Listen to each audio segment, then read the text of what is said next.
تو بالآخر پھر اللہ رب العالمین نے ان پر اپنا عذاب نازل فرمایا اور انہیں تباہ و برباد فرمایا۔ پھر آیت نمبر 96 میں اللہ رب العالمین فرماتا ہے وَلَوْ أَنَّ أَهْلَ الْقُرَىٰ آمَنُوا وَاتَّقُوا لَفَتَحْنَا عَلَيْهِمْ بَرَكَاتٍ مِّنَ السَّمَاءِ وَالْأَرْضِ وَلَٰكِن كَذَّبُوا فَأَخَذْنَاهُمْ بِمَا كَانُوا يَكْسِبُونَ۔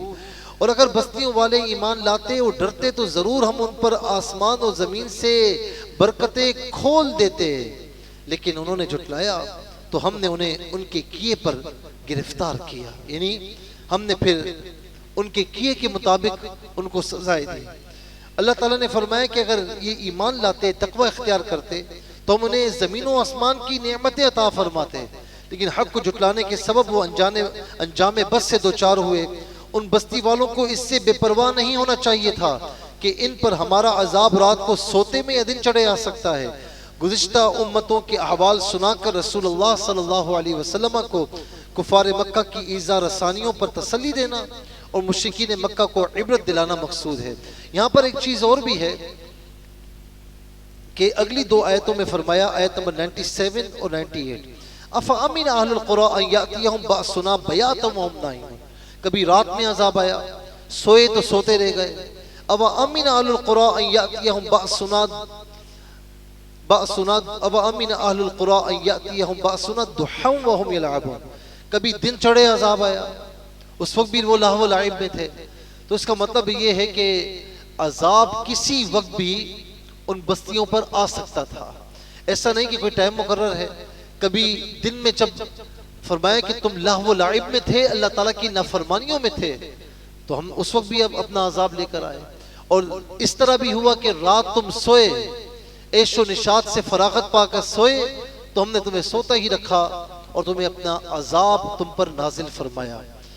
میں یہاں پر یہ بات کہوں گا، اگرچہ ہم اسے عذاب نہیں کہتے ہیں، لیکن جب غالباً 2005 میں زلزلہ آیا تو یہی معاملہ تھا نا کہ جو سوتے تھے وہ سوتے ہی رہ گئے، جو لہو و لعب میں تھے۔ اس وقت پھر میڈیا پر یہ چیزیں آئی تھی کہ کس کس طریقے سے لاشیں برآمد ہوئی تھی، الامان والحفیظ۔ تو اللہ تعالیٰ ہمیں ہماری حفاظت فرمائے اور ہمیں عقل سلیم عطا فرمائے، کیونکہ بندہ جس حال میں مرتا ہے نا، اللہ تعالیٰ کی بارگاہ میں اسی حال میں اٹھتا ہے۔ تو دعا کریں کہ ایسے حال میں نہ مرے کہ ہمیں اللہ تعالیٰ کی بارگاہ میں اٹھنے میں شرم محسوس ہو، ہم اٹھ نہ سکیں۔ اس حال میں مرے کہ سجدے کی حالت میں، رکوع کی حالت میں، قیام کی حالت میں، قرآن کریم کی تلاوت کرنے کی حالت میں، یا اللہ تعالیٰ کے راستے پر کہیں جا رہے ہوں، اس حال میں مرے تو جب اٹھیں تو اللہ رب العالمین فرمائے کہ یہ تو میرے راستے سے ہوتا ہوا ہے، کرم ہو جائے ہم پر، یہ دعا کیا کریں۔ پھر اس کے بعد آیت نمبر 103 سے لے کر 129 تک، اب یہاں پر اللہ تبارک و تعالیٰ نے ایک مرتبہ پھر دیکھا جائے تو موسیٰ علیہ السلام کی بعثت اور فرعون اور اس کے پیروکاروں کا ذکر ہے۔ موسیٰ علیہ السلام نے ان کو دعوت حق دی، کہا کہ میں تمہارے پاس واضح نشانیاں لایا ہوں، بنی اسرائیل کو میرے ساتھ بھیج دو۔ فرعون نے معجزات پیش کرنے کے لیے کہا، موسیٰ علیہ السلام نے اپنا عصا زمین پر ڈالا تو ایک بڑا اشتہا بن گیا۔ انہوں نے اپنا ہاتھ گریبان سے نکالا تو دیکھنے والوں کے لیے وہ روشن ہو گیا چاند کی مثل، اور یعنی اس میں معجزہ یہ تھا کہ آپ اپنا عصا زمین پر ڈالتے وہ اشتہا بن جاتا، اور اسے پکڑتے تو وہ مثل سابق لاٹھی بن جاتا، عصا بن جاتا۔ اسی طریقے سے اپنے گریبان میں ہاتھ ڈالتے، واپس لاتے تو وہ روشن چمکتا ہوا ہوتا، پھر گریبان میں ہاتھ ڈالتے تو وہ مثل سابق نارمل ہو جاتا۔ یہ آپ کا معجزہ تھا۔ فرعون کے سرداروں نے حق کو قبول کرنے کے بجائے اسے جادو قرار دیا، کہا کہ یہ تمہیں اپنے ملک سے نکالنا چاہتا ہے۔ انہوں نے کہا اس معاملے کو ذرا ڈھیل دو، جادوگروں کو جمع کرو، اور جادوگر آئے اور انہوں نے فرعون سے کہا اگر ہم غالب آ گئے تو ہمارا انعام کیا ہوگا؟ اس نے کہا کہ تم ہمارے مقربین میں سے ہو جاؤ۔ اور فرعون جس کو اپنا مقرب بنا لیتا، ظاہر ہے کہ خدا بنا ہوا تھا، جس کو مقرب بنا لیتا تو پھر اس کے وارے نیارے ہو جاتے دنیاوی طور پر۔ جادوگروں نے موسیٰ سے کہا کہ آپ پہل کریں گے یا ہم پہل کریں؟ اب یہاں پر آپ دیکھیں کہ فرعون کے جو جادوگر تھے تو انہوں نے گویا کہ ایک طریقے سے موسیٰ علیہ السلام کا ادب کیا۔ آیت نمبر 115، قالوا یا موسیٰ اما ان تلقی وَإِمَّا أَن نَّكُونَ نَحْنُ الْمُلْقِينَ، اے موسیٰ یا تو آپ دکھائیں اپنا معجزہ یا پھر ہم اپنا جادو دکھائیں۔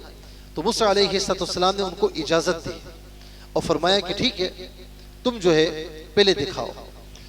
جب جادوگروں نے اپنی رسیاں زمین پر ڈال دی تو لوگوں کی نگاہوں کو سحر زدہ کر دیا اور انہیں ڈرا دیا، اور انہوں نے یہ کہا کہ یہ تو بڑا جادو لے کر آیا ہے۔ اور وہ حال یہ تھا کہ بڑے بڑے سانپ، جو رسیاں انہوں نے پھینکی، بڑے بڑے سانپ ادھر ادھر گھومنے لگ گئے۔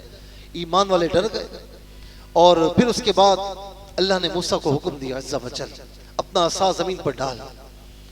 وہ عصا زمین پر ڈالا، ایک بڑا اژدہا بن گیا، اور بڑا ہوتے ہوتے جادوگروں کے سارے جو سانپ تھے، جو سارا جادو تھا، اسے ایک دم کھا لیا، ہڑپ کر گیا، سارا جادو غائب۔ جادوگر جب دیکھا کہ سارا جادو ہمارا غائب، اس طرح معجزے کی حقانیت اور جادو کا بطلان ثابت ہو گیا۔ فرعونی رسوا ہو کر رہ گئے، جادوگر سجدے میں گر پڑے، اور جادوگروں نے بڑا عجیب و غریب مکالمہ موسیٰ علیہ السلام کی بارگاہ میں کیا اور کہا کہ موسیٰ جو ہم نے دکھایا جادو تھا، اور ہم یہ جانتے ہیں کہ اس کا توڑ کسی کے پاس نہیں ہے، لیکن اتنا بھی جانتے ہیں کہ آپ نے جو دکھایا وہ جادو نہیں تھا، آپ اللہ تعالیٰ کے سچے نبی ہیں۔ قالوا آمنا برب العالمین، بولے ہم ایمان لائے جہاں کے رب پر۔ یہ آیت نمبر 121، رب موسیٰ و ہارون، جو موسیٰ اور ہارون کا رب ہے۔ قال فرعون آمنتم بی قبل ان آذن لکم ان ھذا لمکر مکرتموہ فی المدینۃ لتخرجوا منها اہلھا فسوف تعلمون۔ فرعون بولا تم اس پر ایمان لے آئے قبل اس کے کہ میں تمہیں اجازت دوں؟ یہ تو تم نے بہت عجیب و غریب کیا ہے، جو تم سب نے شہر میں پھیلایا ہے کہ شہر والوں کو اس سے نکال دو، تو اب جان جاؤ گے میں کرتا کیا ہوں۔ لَأُقَطِّعَنَّ أَيْدِيَكُمْ وَأَرْجُلَكُمْ مِنْ خِلَافٍ ثُمَّ لَأُصَلِّبَنَّكُمْ أَجْمَعِينَ۔ آیت نمبر 124 میں قسم ہے میں تمہارے ایک طرف کے ہاتھ اور دوسری طرف کے پاؤں کاٹوں گا، پھر تم سب کو سولی دوں گا۔ جادوگروں نے کہا تو کچھ بھی کر لے، حق ہم نے دیکھ لیا ہے۔ اِنَّا إِلَىٰ رَبِّنَا مُنْقَلِبُونَ، ہم اپنے رب کی طرف پھر چکے ہیں، اب کوئی بات ہمیں تجھ پر ایمان نہیں لا سکتی، ہم تجھ پر ایمان نہیں لا سکتے۔ ہم نے حقانیت دیکھ لی، اب ہم اللہ پر ایمان لائے اور اللہ کے نبی پر ہم ایمان لا چکے ہیں۔ اس کے بعد فرعون نے بنی اسرائیل کی بیٹوں کو قتل کرنے اور بیٹیوں کو زندہ چھوڑنے کا حکم دیا۔ موسیٰ علیہ السلام نے قوم کو صبر کی تلقین کی اور کہا کہ نیک انجام اہل تقوی کے لیے ہے۔ پھر اس کے بعد 130 سے 143 تک بتایا کہ اللہ نے فرعونیوں پر قحط سالی کا عذاب نازل فرمایا۔ 130 کی طرف آ جائیں، فرمایا کہ وَلَقَدْ أَخَذْنَا عَلَى فِرْعَوْنَ بِالسِّنِينَ وَنَقْصٍ مِّنَ الثَّمَرَاتِ لَعَلَّهُمْ يَذَّكَّرُونَ، بے شک ہم نے فرعون والوں کو برسوں کے قحط اور پھلوں کے گھٹانے سے پکڑا کہ کہیں وہ نصیحت مانیں۔ تو فرمایا کہ فرعونیوں کا طریقہ یہ تھا کہ اچھائی کو اپنا کمال گردانتے اور برائی کو بدشگونی کے طور پر موسیٰ علیہ السلام کی طرف منسوب کر لیتے اور کہتے کہ یہ موسیٰ، اے موسیٰ یہ آپ کی وجہ سے ہم پر آیا ہے۔ تو یہ ان کا ایک طریقہ کار تھا۔ تو اللہ رب العالمین نے پھر یہاں پر کیا کیا کہ ان پر ٹڈیوں کا، جوؤں کا، مینڈکوں کا، خون کا عذاب نازل فرمایا۔ اگلی آیت میں آپ دیکھیں کہ فرمایا کہ فَأَرْسَلْنَا عَلَيْهِمُ الطُّوفَانَ وَالْجَرَادَ وَالْقُمَّلَ وَالضَّفَادِعَ وَالدَّمَ آيَاتٍ مُفَصَّلَاتٍ فَاسْتَكْبَرُوا وَكَانُوا قَوْمًا مُجْرِمِينَ۔ تو بھیجا ہم نے ان پر طوفان، ٹڈیاں، گھن یعنی جوئیں، مینڈک، خون، جدا جدا نشانیاں، تو انہوں نے تکبر کیا اور وہ مجرم قوم تھی۔ اب ہوا یہ تھا کہ ان پر یہ عذاب وقفے سے آئے، اور ہوتا یہ تھا کہ میں اس کو مختصراً آپ کی خدمت میں یہ عرض کر دوں کہ سب سے پہلے طوفان کا عذاب آیا، ان کے گھر پانی سے بھر گئے، اور ایک ہفتے سے لے کر دوسرے ہفتے تک 7 روز تک اس مصیبت میں مبتلا رہے، باوجود اس کے کہ بنی اسرائیلوں کے گھر ان کے گھروں سے متصل تھے، ان کے گھروں میں پانی نہ آتا، اور جو قبطی تھے، فرعونی تھے، ان کے گھر پانی سے بھر گئے۔ تو موسیٰ علیہ السلام سے اس کی دعا فرمائی اور کہا کہ دعا کروں گا تو کیا کرو گے؟ کہا ایمان لے آئیں گے۔ دعا کی، وہ سب کچھ جو ہے وہ ہٹ گیا، تو زمین میں سبزی اور شادابی آ گئی، جو پہلے تھی کھیتیاں خوب ہوئیں، درخت خوب ہوئے۔ تو فرعونی کہنے لگی کہ یہ پانی تو نعمت تھا، اور پھر وہ ایمان نہ لائے۔ 1 مہینہ عافیت سے گزرا، پھر اس کے بعد دوبارہ یہ عذاب ان پر پے در پہ آتے رہے، جس طرح یہاں پر کنٹینیوسلی تسلسل کے ساتھ اللہ رب العالمین نے بیان فرمایا کہ ٹڈیوں کا، جوؤں کا، مینڈکوں کا خون کا عذاب نازل ہوا۔ یعنی ہر عذاب پر موسیٰ علیہ السلام کی بارگاہ میں کہتے ہیں کہ معافی مانگتے ہیں، آپ یہ دعا کریں یہ دور ہو جائیں، ہم آپ پر ایمان لائیں گے۔ اور پھر جب وہ دور فرماتے، موسیٰ علیہ السلام دعا فرماتے، اللہ رب العالمین دور فرماتا، پھر ایک مہینہ صحیح رہتے، پھر پلٹ آتے۔ تو اس طرح وقفے سے ان پر یہ عذاب نازل ہوئے۔ تو پھر اس کے بعد انہوں نے کہا کہ اب ہم آپ پر ایمان لے آئیں گے۔ جب آخری عذاب آیا جس کو اللہ رب العالمین نے فرمایا کہ خون کا عذاب، تو انہوں نے کہا اب ہم آپ پر پکا ایمان لائیں گے، بنی اسرائیلی کو بھی آزاد کر دیں گے۔ لیکن موسیٰ علیہ السلام کی دعا کے نتیجے میں عذاب ٹل جانے کے بعد کچھ عرصے بعد فرعونی اپنے وعدے سے پھر گئے، تو پھر بالآخر اللہ تبارک و تعالیٰ نے ان سب کو سمندر میں غرق کر دیا۔ اللہ تعالیٰ نے کمزور لوگوں کو مشرق و مغرب کا وارث بنایا، اور بنی اسرائیل سے جو خیر کا وعدہ تھا وہ پورا ہوا۔ بنی اسرائیلی سمندر پار کر کے ایک ایسی قوم کے پاس پہنچے جو بتوں کی پرستش کرتی تھی۔ انہوں نے موسیٰ علیہ السلام سے کہا ہمارے لیے بھی خدا بنا دیجئے۔ موسیٰ علیہ السلام نے فرمایا کہ بت پرستی کرنے والے جاہل ہیں، اور اپنی جاہلیت کے باعث ہی وہ ہلاک ہونے والے ہیں۔ پھر اللہ تعالیٰ نے بنی اسرائیلیوں پر اپنی نعمتوں کا ذکر فرمایا۔ موسیٰ علیہ السلام نے اپنی قوم میں ہارون علیہ السلام کو اپنا جانشین بنایا، کوہ طور پر تشریف لے گئے۔ یہ 40 دن کا عرصہ تھا۔ موسیٰ علیہ السلام نے اللہ تعالیٰ سے اپنا جلوہ دکھانے کی صدا کی۔ پہلے آپ کو اللہ رب العالمین نے شرف ہم کلامی بخشا، اتنا مزہ آیا کہ پھر اس کے بعد اللہ تبارک و تعالیٰ کی بارگاہ میں عرض کرنے لگے کہ اپنا جلوہ دکھا۔ لیکن جب اللہ رب العالمین نے بالواسطہ تجلی فرمائی تو موسیٰ علیہ السلام اس کی تاب نہ لا سکے، بے ہوش ہو گئے اور پہاڑ ریزہ ریزہ ہو گیا۔ اس بات کا بیان آیت نمبر گویا کہ 143 تک اللہ رب العالمین نے اس بات کا بیان فرمایا۔ میں یہاں پر ایک بات عرض کروں گا کہ یاد رکھیں کہ موسیٰ علیہ السلام کو شرف ہم کلامی بخشا، اور اس کے بعد آپ نے دیکھنے کی درخواست کی، لن ترانی فرمایا گیا کہ آپ دیکھ نہیں سکتے، اور پھر اس کے بعد جب ضد فرمائی تو پہاڑ پر ایک تجلی نازل فرمائی اور پہاڑ ریزہ ریزہ ہو گیا۔ موسیٰ علیہ السلام زمین پر تشریف لے آئے، لیکن قربان جائیں میرے مصطفیٰ صلی اللہ تعالیٰ علیہ وسلم کو اللہ تبارک و تعالیٰ نے شب معراج اپنے بارگاہ میں بلا کر بلا حجاب اپنا دیدار عطا فرمایا۔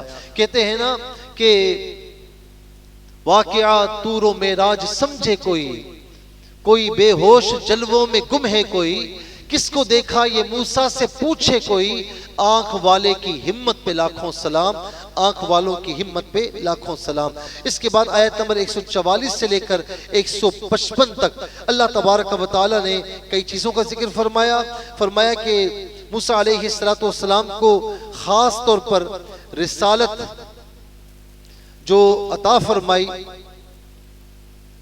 اور فرمایا کہ ہم نے ان کے لیے انہیں رسول بنایا، ان کے لیے تختیوں میں لکھ دی ہر چیز کی نصیحت اور ہر چیز کی تفصیل۔ علماء فرماتے ہیں کہ تورات کی تختیاں تھیں جو 7 یا 10 تھیں، یہ زبرجد کی یا زمرد کی تھی، اس کا بیان یہاں پر ہو رہا ہے۔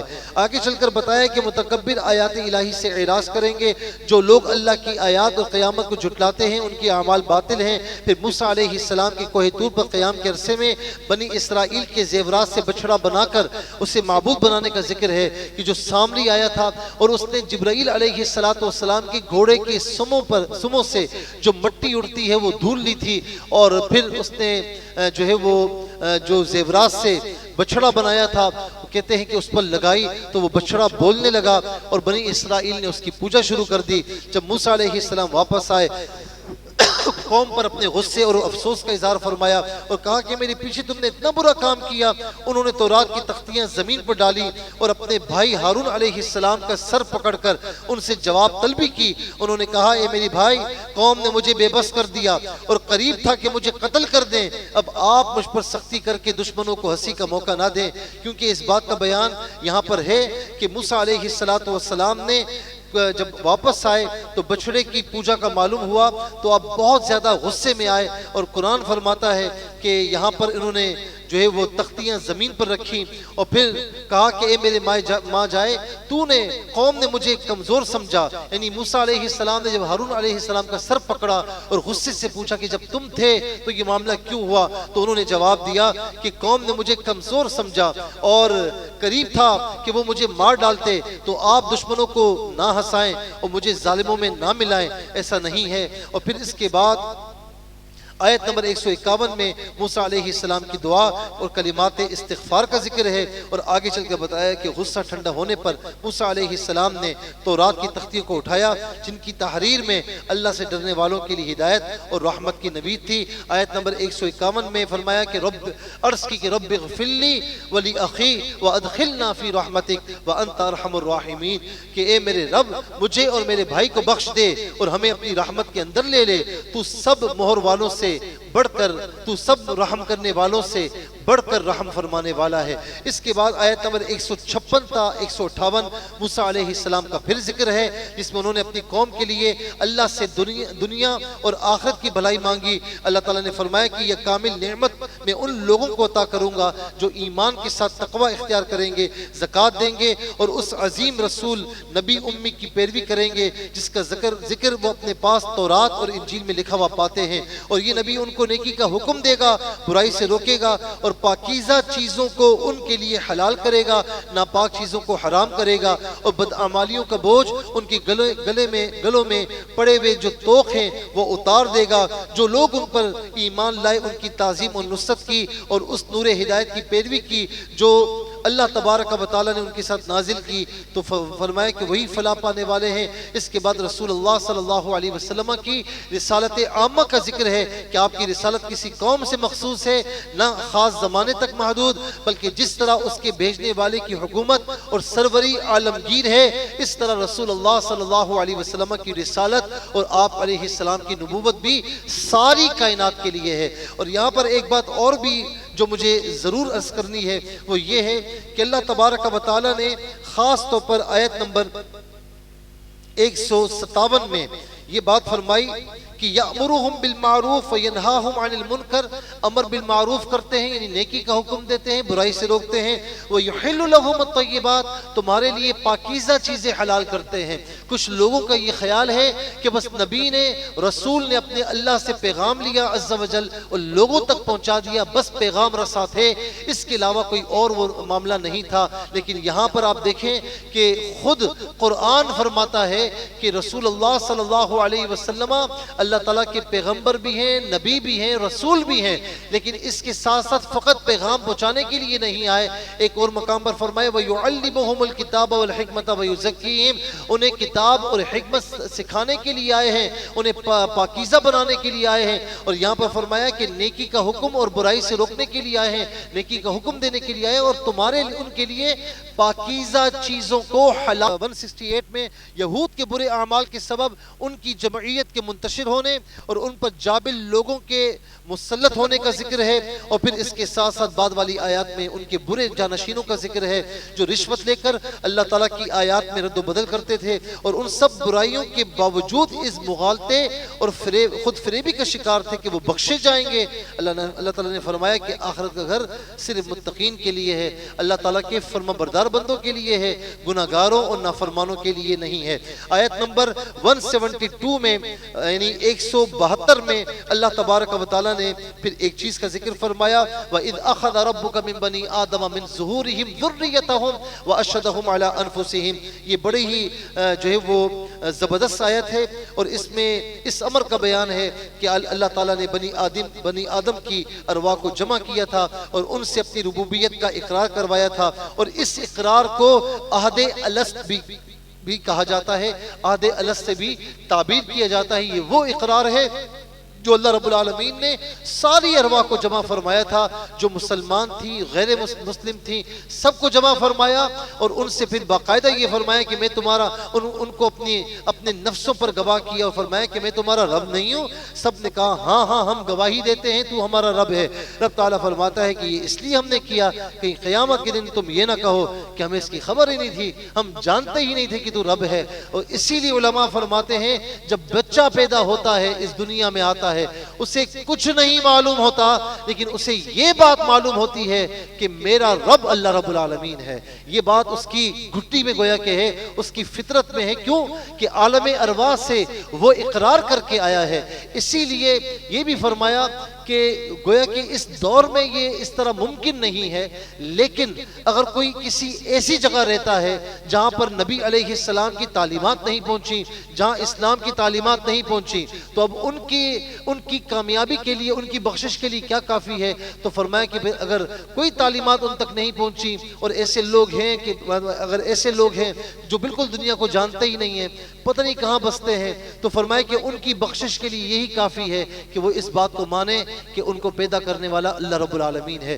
اسی طریقے سے جو زمانہ فطرت ہوتا ہے نا، کہ ایک نبی اور دوسرے نبی کے درمیان جب جو زمانہ وہ فطرت کہلاتا ہے کہ جس میں کوئی نبی نہ ہو، تو اس میں بھی جب تعلیمات پچھلے نبی کی مسخ ہو جائیں، کچھ پتہ نہ چلے، کوئی تعلیمات سامنے نہ ہو، تو اس دور کے لیے پھر یہی کافی ہوتا ہے کہ وہ اللہ رب العالمین کو ایک مانے، اس کی توحید کا اقرار کرے، تو انشاءاللہ اللہ تعالیٰ اسے جنت عطا فرمائے گا۔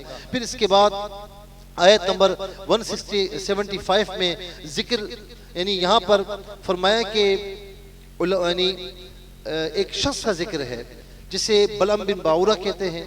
بعض نے امیہ بن سلب کا بھی ذکر کیا، بعض نے ابو عامر فاسق کا بھی ذکر کیا، لیکن یہاں زیادہ تر یہ بتایا جاتا ہے کہ اس آیت نمبر 172 میں بلعم بن باعورہ کا ذکر ہے۔ وَاتْلُ عَلَيْهِمْ نَبَأَ الَّذِي آتَيْنَاهُ آيَاتِنَا فَانْسَلَخَ مِنْهَا فَأَتْبَعَهُ الشَّيْطَانُ فَكَانَ مِنَ الْغَاوِينَ۔ اے محبوب نے اس کا حال سناؤ جسے ہم نے اپنی آیتیں دی تو ان سے صاف نکل گیا، شیطان اس کے پیچھے لگا تو گمراہوں میں سے ہو گیا۔ بلعم بن باعورہ یہ موسیٰ علیہ السلام کے زمانے میں تھا، اور موسیٰ علیہ السلام نے جبارین سے جنگ کا قصد کیا، سرزمین شام میں نزول فرمایا، تو بلعم باعورہ کی قوم اس کے پاس آئی۔ بڑا نیک تھا، بڑا پرہیزگار، اور ہر دعا قبول ہوتی تھی۔ تو انہوں نے اس سے کہا کہ موسیٰ علیہ السلام یہاں پر آ رہے ہیں تو تم جو ہے بد دعا کرو ان کے لیے۔ اس نے کہا وہ اللہ کے نبی ہیں، تم اپنا ہوش ٹھکانے پر لگاؤ، تمہارا دماغ صحیح ہے، وہ اللہ کے نبی ہیں، میں کیسے بد دعا؟ تو پھر آہستہ آہستہ انہوں نے مال پھینکنا شروع کیا۔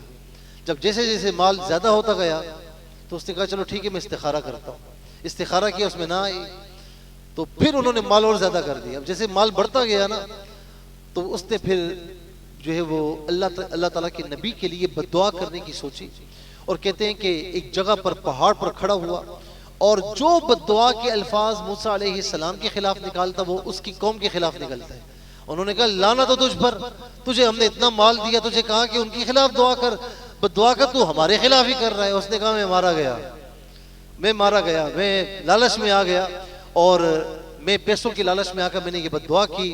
اللہ رب العالمین نے یہ ساری بد دعا مجھ پر ہی لگائی، تم پر لگائی، اور یہ کرتے کرتے اس کی زبان کتے کی مانند باہر نکل آئی۔ قرآن کریم نے اس بات کا ذکر آیت نمبر 176 میں کیا کہ ان تحمل علیہ فمثلہ کمثل الکلب، اس کی مثال کتے کی طرح ہے، تو اس پر حملہ کرے تو زبان نکالے، چھوڑ دے تو زبان نکالے۔ یہ حال ہے ان کا جنہوں نے ہماری آیتیں جھٹلائیں، تو تم نصیحت سناؤ کہ کہیں وہ دھیان کریں۔ تو یہاں پر بلعم بن باعورہ کا بیان۔ پھر اس کے بعد اللہ تبارک و تعالیٰ نے آگے چل کر آیت نمبر گویا کہ 179 میں فرمایا کہ اللہ تعالیٰ کی نعمت عقل کو قبول ہدایت کے لیے استعمال نہ کرنے والوں کو چوپایوں سے بھی بدتر قرار دیتے ہوئے فرمایا کہ ان کے دل ہیں مگر وہ حق کے دلائل کو سمجھتے نہیں، ان کی آنکھیں مگر وہ آیات الہی کو دیکھتے نہیں ہیں، ان کے کان ہیں مگر وہ دعوت حق کو نہیں سنتے۔ تو یہ باقاعدہ اللہ رب العالمین نے یہاں پر آیت نمبر 179 میں فرمایا کہ لہم قلوب لا یفقہون بہا ولہم اعین لا یبصرون بہا۔ تو فرمایا ایسے بے حس لوگ بھی موجود ہیں کہ جو حق نہ سنتے ہیں نہ دیکھتے ہیں، تو فرمایا کہ وہ چوپایوں سے بھی بدتر ہیں۔ اولئک کالانعام بل ہم اضل، وہ چوپائے بلکہ ان سے بھی بدتر ہیں۔ پھر اس کے بعد آیت نمبر 180 میں اللہ تعالیٰ کو اسماء حسنہ کے ساتھ پکارنے کا ذکر ہے کہ وَلِلَّهِ الْأَسْمَاءُ الْحُسْنَى فَادْعُوهُ بِهَا۔ یہ باقاعدہ اللہ رب العالمین نے آیت نمبر 180 میں بیان فرمایا کہ اللہ کے تمام نام اچھے ہیں، تم جن ناموں کے ساتھ چاہو اس سے پکارو۔ پھر اس کے بعد آیت نمبر 186 تا 188 منکرین کے قیامت کے بارے میں پوچھنے اور قیامت کے اچانک آنے کا ذکر ہے۔ یسألونک عن الساعۃ ایان مرساھا فرمایا کہ وہ آپ سے سوال پوچھتے ہیں قیامت کے بارے میں، قل انما علمها عند ربی، فرماؤ کہ اس کا علم تو میرے رب کے پاس ہے، ہاں اس کا رب جسے عطا فرمائے لیکن اصل علم اس کے پاس ہے۔ اور یہ علیحدہ بات ہے کہ اللہ رب العالمین نے اپنے پیارے محبوب کو عطا فرمایا تھا، اور حدیث پاک میں ہے کہ آقا علیہ السلام نے ایک مرتبہ قیامت جو ہے وہ اس سے پہلے کی جو علامات ہیں، علامات صغرا، علامات کبرا، یہاں تک کہ ابتدائی آفرینش سے لے کر فرمایا کہ جو جہنم میں جا رہے تھے اللہ کے پیارے نبی نے ان کا نام بھی بتایا، جو جنت میں جا رہے تھے ان کا بھی بتایا۔ تو پھر یہاں پر یعنی ان کو اللہ کی عطا سے معلوم تھا کہ کب قیامت آئے گی، کیا معاملہ ہے، لیکن یہاں پر فرمایا کہ آپ فرما دیجئے کہ علم اس کا میرے رب کے پاس ہے، اور فرمایا کہ یہ اچانک آئے گی، لا تاتیکم الا بغتہ، یہ تمہارے کہنے سے نہیں آئے گی، جب اس کا وقت ہے اور آئے گی اچانک۔ اور پھر اس کے بعد یہ بھی فرمایا کہ کہو میں اپنی ذات کے لیے خود سے کسی نفع نقصان کا مالک نہیں مگر جو اللہ چاہے، مگر میں اپنی ذات سے غیب کو جانتا تو میں اس خود خیر کثیر جمع کر لیتا اور مجھے کوئی تکلیف نہ پہنچتی۔ میں اپنی ذات سے کچھ نہیں جانتا، مجھے جو کچھ عطا فرمایا اللہ رب العالمین نے عطا فرمایا۔ اور ظاہر ہے کہ اس کائنات میں میرے مصطفیٰ علیہ السلام سے بڑھ کر اللہ تعالیٰ کا کوئی محبوب اور مقرب نہیں ہے۔ جو مقام ان کو عطا فرمایا وہ مقام کسی اور کو کائنات میں عطا نہیں فرمایا۔ پھر اس کے بعد فرمایا کہ تمام بنی آدم کو ایک جان آدم سے پیدا فرمایا، اسی سے اس کا جوڑا ہی بنایا تاکہ وہ اس سے سکون حاصل کرے۔ اور جب بیوی امید سے ہو تو میاں بیوی تندرست لڑکی کی دعا کرتے ہیں اور شکر ادا کرتے ہیں، لیکن جب اللہ ان کو عطا کرتا ہے تو یہ لوگ اس کے ساتھ شریک بنا لیتے ہیں۔ اس کے بعد والی آیتوں میں کفار کے معبودان باطل کی عجز، کمزوریوں اور ان کی محتاجگی کا ذکر ہے۔ پھر آیت نمبر 194 سے مشرکوں کی جو معبودان باطل ہیں ان کے بارے میں بتایا کہ وہ تمہاری طرح مخلوق ہیں اور آنکھ، کان، ہاتھ اور پاؤں کی نعمت سے بھی محروم ہیں، یعنی وہ خود ہی عاجز بے بس ہیں اور کسی کو نفع نقصان جب خود اپنے آپ کو نہیں پہنچا سکتے وہ تمہیں کیا پہنچائیں گے۔ یہ چیزیں اللہ کے اختیار میں ہیں۔ آیت نمبر 199 میں فرمایا کہ اخلاق حسنہ کی جامع ترین تعریف یہ ہے کہ اللہ تعالیٰ نے حضور نبی کریم علیہ السلام سے فرمایا کہ جو قصوروار معذرت طلب کرتے ہوئے آپ کے پاس آئے تو اسے معاف کر دو، اچھی باتوں نیک کاموں کا حکم دیجئے، نہ سمجھ لوگوں سے الجھنے کے بجائے رخ انور پھیل لیجئے۔ شیطان وسوسہ اندازی کرے تو اعوذ باللہ من الشیطان الرجیم پڑھیے، اللہ کے ذکر سے شیطان کی شر سے پناہ حاصل ہو جائے گی۔ سورہ اعراف کے آخر میں آیت نمبر 204 میں فرمایا کہ وَإِذَا قُرِئَ الْقُرْآنُ فَاسْتَمِعُوا لَهُ وَأَنصِتُوا لَعَلَّكُمْ تُرْحَمُونَ، کہ جب قرآن تمہارے سامنے پڑھا جائے تو فرمایا کہ خاموش ہو جاؤ اور غور سے سنو تاکہ تم پر رحم کیا جائے۔ پھر اس کے بعد اللہ رب العالمین نے یہ بھی بیان فرمایا کہ تسبیح وہ اللہ کی عبادت سے تکبر نہیں کرتے، تسبیح بیان کرتے ہیں اور اللہ کی بارگاہ میں سجدہ ریز ہوتے ہیں۔ اس سے مستفاد یہ ہے کہ انسان جو مسجود ملائک ہے اس سے بطریق اولا یہ کام کرنے چاہیے، چونکہ اس آخر میں سجدہ تلاوت ہے، آیت سجدہ ہے، ان الذین عند ربک لا یستکبرون عن عبادتہ ویسبحونہ ولہ یسجدون۔ اس سے پہلے فرمایا کفار کا بیان تھا، پھر اس کے بعد یہاں ایمان والوں کا بیان، اور خاص طور پر فرمایا کہ بے شک وہ لوگ جو ایمان والے ہیں تیرے رب کے پاس ہیں، اس کی عبادت سے تکبر نہیں کرتے، منہ نہیں موڑتے، اس کی پاکی بولتے ہیں اور اسی کو سجدہ کرتے ہیں۔ تو چونکہ آیت سجدہ آئی ہے تو بعد میں اس کا سجدہ کر لیجیے گا، کیونکہ جب بھی یہ سجدہ یعنی آیت سجدہ جو ہو اور آپ پڑھ لیں، آیت سجدہ اگر پڑھ لیں یا سن لیں، اچھا آپ کہیں اور ہیں اور پڑھی کہیں اور جا رہی ہے اور آپ نے سن لی ہے تو تب بھی آپ پر سجدہ کرنا واجب ہے۔ یہ علیحدہ